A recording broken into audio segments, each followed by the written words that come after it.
Hello and welcome back to my channel. In today's video, I will show you how to fix Railcard's website not working. So let's get started. So here you have to follow this simple steps to fix it. So here you have to go to the Google search bar and you will search for the Railcard website. And right here you have to go to the first link. Okay. So right here we can see it. So if it's not open for you, then you have to probably check for your internet. To open the site, you should have a good internet, okay, connection. And if it shows any error about connection, that means the app is under maintenance. So you can try after 24 hours.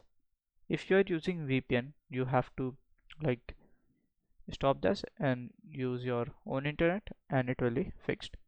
So by this way, we can just fix your Railcard website not working.